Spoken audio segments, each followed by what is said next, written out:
प्यार से विवाह तक का सफर इतना लंबा होगा उन्होंने सोचा न था। दो युवा दिलों ने दाम्पत्य जीवन के सपने संजोने शुरू कर दिए थे, लेकिन इंतजार की घड़ियां बढ़ती ही जा रही थी। मुझे गुमसुम और उदास देखकर माँ ने कहा, क्या बात है रति, तू इस तरह मुंह लटकाए क्यों बैठी है? कई दिनों से मनोज का भी कोई फोन नहीं आया। दोनों ने आपस में झगड़ा कर लिया क्या? नहीं माँ, रोज रोज क्या बात करें। कितने दिनों से शादी की तैयारी कर रहे थे, सब व्यर्थ हो गई। यदि मनोज के दादाजी की मौत ना हुई होती तो आज तेरी शादी को 15 दिन हो चुके होते। वह काफ़ी बूढ़े थे। 13वीं के बाद शादी हो सकती थी, पर तेरे ससुराल वाले बड़े दकियानूसी विचारों के हैं। कहते हैं कि साये नहीं हैं। अब तो 5-6 महीने बाद ही शादी होगी। हमारी तो सब तैयारी व्यर्थ हो गई। शादी के कार्ड बढ़ चुके थे, फंक्शन हॉल को, कैटर्स को, सजावट करने वालों को और भी कई लोगों को एडवांस पेमेंट कर चुके थे। 6 महीने शादी सरकाने से अच्छा खासा नुकसान हो गया है। इसी बात से तो मनोज बहुत डिस्टर्ब है। माँ पर कुछ कह नहीं पाता। बेटा, हम भी कभी तुम्हारी उम्र के थे, तुम दोनों के एहसास को समझ सकते हैं, पर हम चाह कर भी कुछ नहीं कर सकते। मैंने तो तेरे सास से भी कहा था कि साये नहीं हैं, तो क्या हुआ? अच्छे काम के लिए सब दिन शुभ होते हैं। अब हमें शादी कर देनी चाहिए। मेरा इतना कहना था कि वह तो भड़क गई और कहने लगी, आपके लिए सब दिन शुभ होंगे, पर हम तो सायों के भरोसा करते हैं। हमारा इकलौता बेटा है।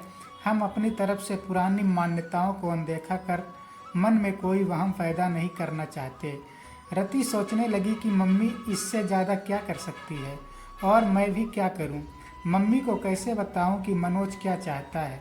नर्सरी से इंटर तक हम दोनों साथ साथ पढ़े थे, किंतु दोस्ती इंटर में आने के बाद ही हुई थी। इंटर के बाद मनोज इंजीनियरिंग करने चला गया और मैंने बीएससी में दाखिला ले लिया था। कॉलेज अलग होने पर भी हम दोनों छुट्टियों में कुछ समय साथ बिताते थे। बीच में फ़ोन पर बातचीत भी कर लेते थे। कंप्यूटर पर चैट हो जाती थी। एमएससी में आते ही मम्मी पापा ने शादी के लिए लड़का तलाशने की शुरुआत कर दी। मैंने कहा भी कि मम्मी एमएससी के बाद शादी करना, पर उनका कहना था कि तुम अपनी पढ़ाई जारी रखो, शादी कौन सी अभी हुई जा रही है, अच्छा लड़का मिलने में भी समय लगता है। शादी की चर्चा शुरू होते ही मनोज की छवि मेरे आंखों में तैर गई थी। हम दोनों एक अच्छे मित्र थे, पर तब तक शादी करने के वादे हम दोनों के एक दूसरे से नहीं किए थे। साथ मिलकर भविष्य के सपने भी नहीं देखे थे।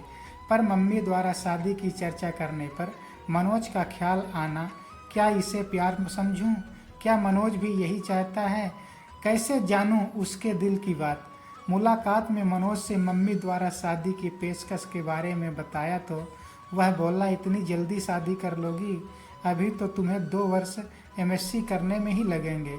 फिर कुछ सोचते हुए बोला था, सीधे सीधे बताओ, क्या मुझसे शादी करोगी? पर अभी मुझे सेटल होने में कम से कम 2-3 वर्ष लगेंगे। प्रसन्नता की एक लहर तन मन को छू गई थी।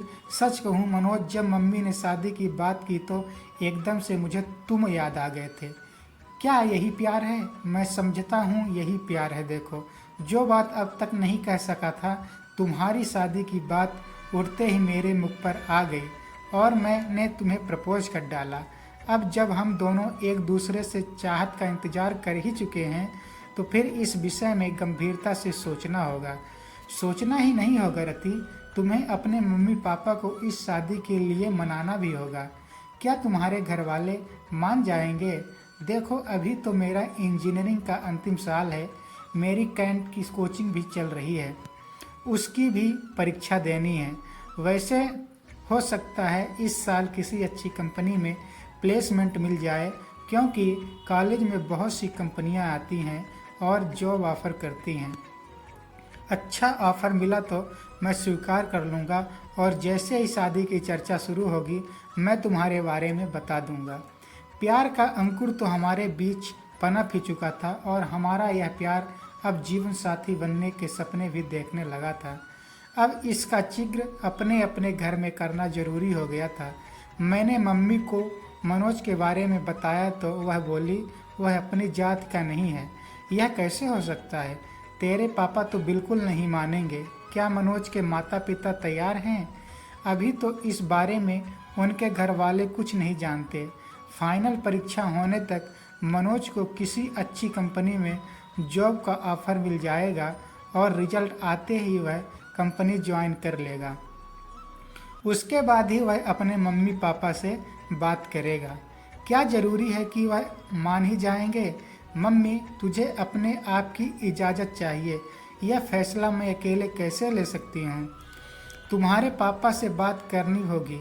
उनसे बात करने के लिए मुझे हिम्मत जुटानी होगी। यदि पापा तैयार नहीं हुए तो तुम क्या करोगी? करना क्या है मम्मी? शादी होगी तो आपके आशीर्वाद से ही होगी, वरना नहीं होगी। इधर मेरा एमएससी फाइनल शुरू हुआ, उधर इंजीनियरिंग पूरी होते ही मनोज को एक बड़ी कंपनी में अच्छा स्टार्ट मिल गया था और यह भी करीब करीब तय था कि भविष्य में कभी भी कंपनी उसे यूएस भेज सकती है। मनोज के घर में भी शादी की चर्चा शुरू हो गई थी। मैंने मम्मी को जैसे तैसे मना लिया था और मम्मी ने पापा को, किंतु मनोज की मम्मी इस विवाह के लिए बिल्कुल तैयार नहीं थे। इस फैसले से मनोज के घर में तूफान उठ खड़ा हुआ था। उसके घर में पापा से ज़्यादा उसकी मम्मी की चलती है। ऐसा एक बार मनोज ने ही बताया था। मनोज ने भी अपने घर में ऐलान कर दिया था कि शादी करूंगा तो रति से, वरना किसी से नहीं।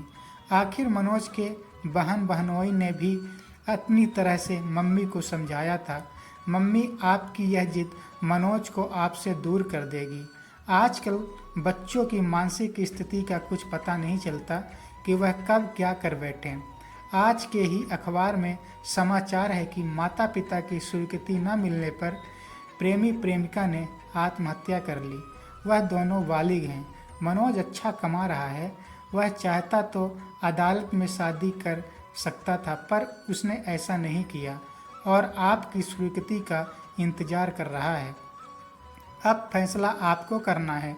मनोज के पिता ने कहा था, बेटा, मुझे तो मनोज की इस शादी में कोई एतराज़ नहीं है। लड़की पढ़ी लिखी है, सुंदर है, अच्छे परिवार की है और सबसे बड़ी बात मनोज को पसंद है। बस हमारी जात की नहीं है तो क्या हुआ, पर तुम्हारी मम्मी को कौन समझाए? जब सब तैयार हैं तो मैं ही उसकी दुश्मन हूँ क्या? मैं ही बुरी क्यों बनूँ? मैं भी तैयार हूँ। मम्मी का इरादा फिर बदले इससे पहले ही मगनी की रस्म पूरी कर दी गई थी। तय हुआ था कि मेरी एमएससी पूरी होते ही शादी हो जाएगी। मगनी हुए 1 साल हो चुका था। शादी की तारीख भी तय हो चुकी थी। मनोज के बाबा की मौत न हुई होती तो हम दोनों अब तक हनीमून मनाकर कुल्लू मनाली शिमला से लौट चुके होते और 3 महीने बाद मैं भी मनोज के साथ अमेरिका चली जाती। पर अब 6-7 महीने तक साए नहीं हैं, अतः शादी अब तभी होगी, ऐसा मनोज की मम्मी ने कहा है। पर मनोज शादी के टलने से खुश नहीं है। इसके लिए अपने घर में उसे खुद ही बात करनी होगी। हाँ, यदि मेरे घर से कोई रुकावट होगी तो मैं उसे दूर करने का प्रयास करती, पर मैं क्या करूँ? माना कि उसके भी कुछ जज्बात हैं। 4-5 वर्षों से हम दोस्त की तरह मिलते रहे हैं, प्रेमियों की तरह साथ साथ भविष्य में सपने भी बुनते रहे हैं, किंतु मनोज को कभी इस तरह कमज़ोर होते नहीं देखा। यद्यपि उसका बस चलता तो मगनी के दूसरे दिन ही वह शादी कर लेता, पर मेरा फाइनल साल था, इसीलिए वह मन महसूस कर रह गया।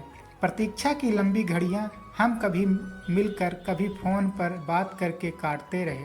हम दोनों बेताबी से शादी के दिन का इंतज़ार करते रहे। दूरी सहन नहीं होती थी। साथ रहने व एक हो जाने की इच्छा बलवती होती जाती थी। जैसे जैसे समय बीत रहा था, सपनों के रंगीन समुंदर में गोते लगाते दिन मंजिल की तरफ बढ़ते जा रहे थे। शादी के 10 दिन पहले हमने मिलना भी बंद कर दिया था कि अब एक दूसरे को दूल्हा दुल्हन के रूप में ही देखेंगे।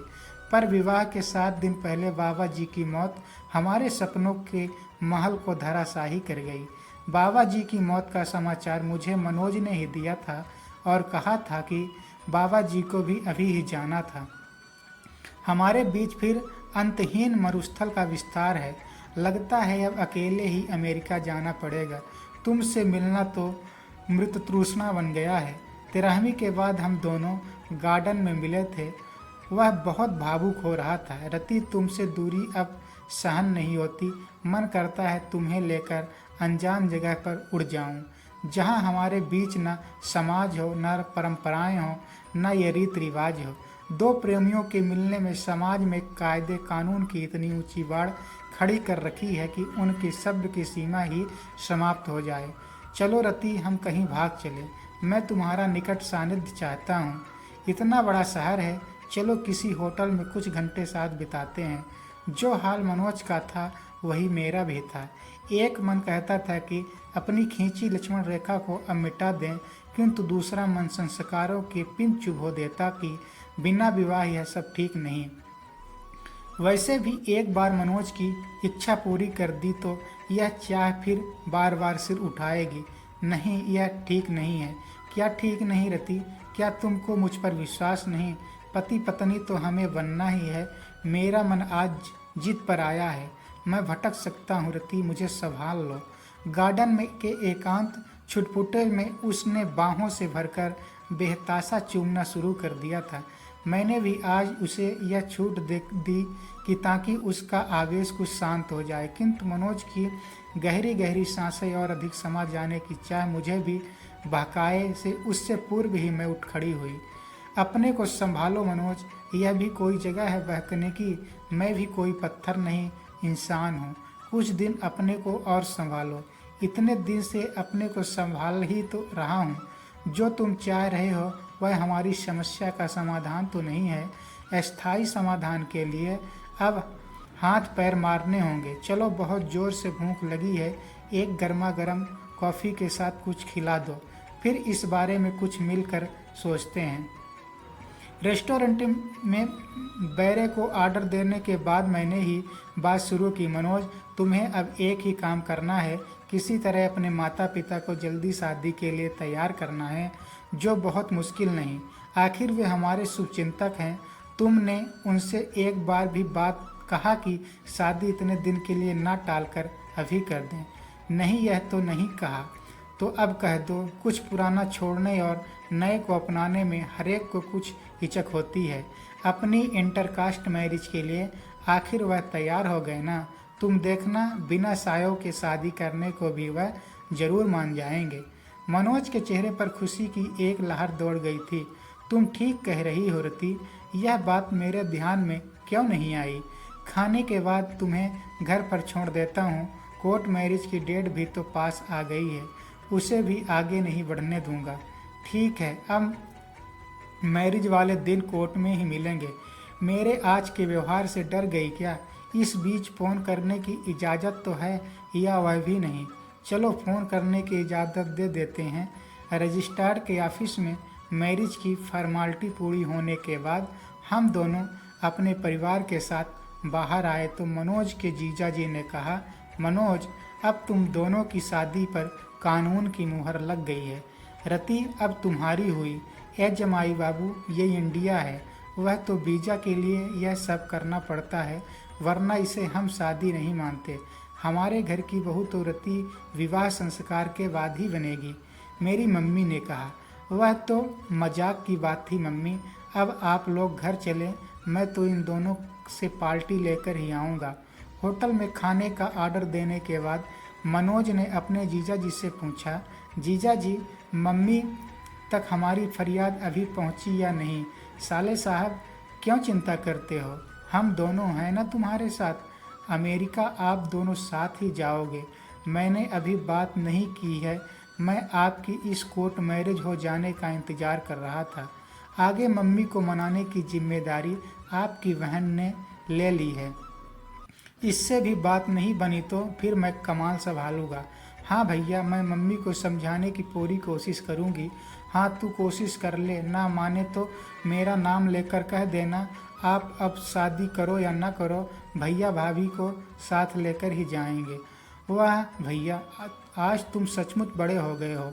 आफ्टर ऑल अब मैं एक पत्नी का पति हो गया हूँ। ओके भैया, अब हम लोग चलेंगे।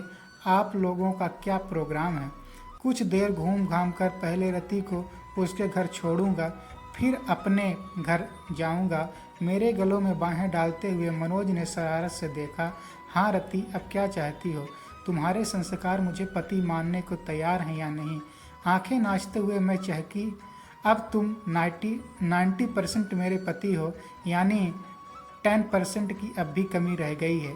अभी और इंतजार करना पड़ेगा। उस दिन का मुझे अफसोस है मनोज, अब मैं तुम्हारी ही हूँ।